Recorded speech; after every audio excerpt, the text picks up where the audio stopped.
a la presentación del número 34 de la revista Literatura.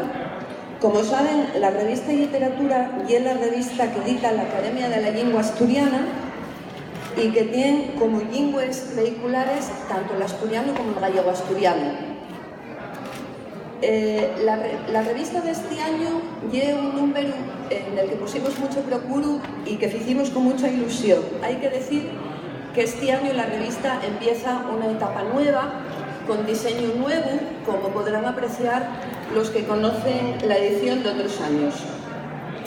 Lo más prestoso para mí es la antología poética que se puede atopar en las primeras páginas, donde tenemos la suerte de poder publicar la obra lírica de autores mozos, nacidos, pues yo creo que el más viejo no debe de ser de antes de 1985, y que representen, puede decirse, el futuro, ¿no? Son una promesa para la literatura asturiana.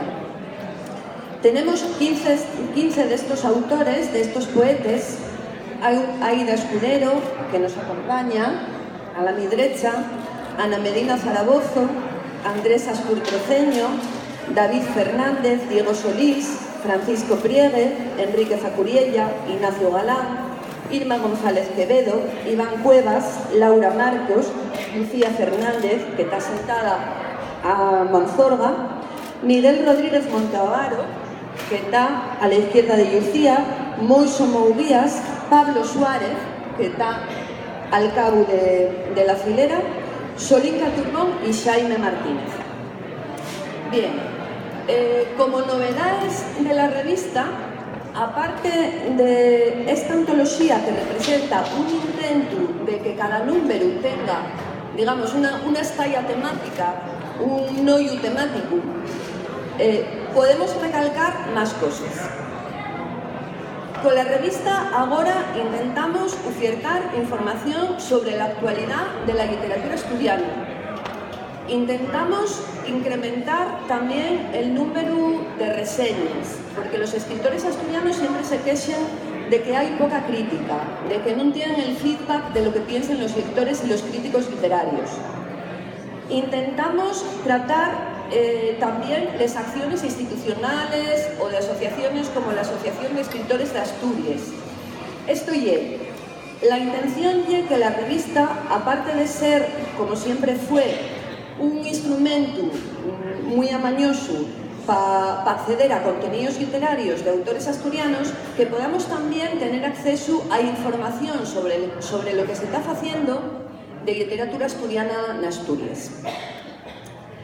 Non era la mi intención ser yo la protagonista de este acto, que aparte tampoco participo como escritora en él, simplemente limitéme a coordinar el número y a escribir una reseña, y en realidad a mí lo que me prestaba es hacer ahora un recital.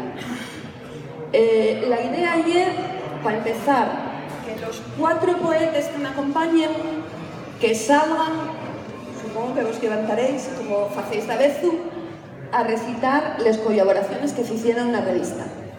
Esta es la idea. Yo creo que podríamos empezar con Pablo, que es el más suelto para estas cosas. ¿Parece?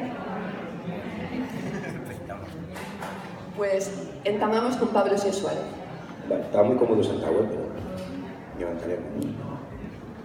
Bien, este poema escribílo, tuve una fantasía que era... Bueno, yo siempre digo una cosa, que los que tienen ideas no tienen perres y los que tienen perres no tienen ideas. Entonces yo, si tuviera perres, faría cepelinos turísticos, cepelinos dirigibles, para que vinieran los turistas y vieran llanes en los picos de Europa desde arriba. Y entonces hice el poema sobre esta fantasía que yo tenía. Igual el futuro son los cepelinos turísticos. Va a ser que el futuro y fletar una línea de cepelinos turísticos, perianes, ribesella, picos, el suelo, el mar, alces volantes de madera guapo y butaca, acolchaíno, cruceros del aire pelos que cobrar per madrilano 1000 euros.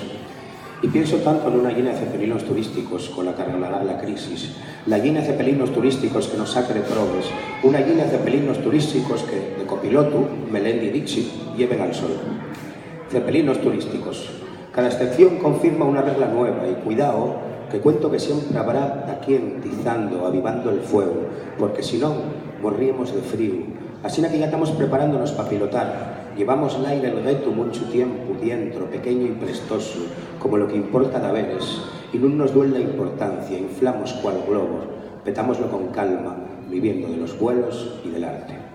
Esto ya no es turístico.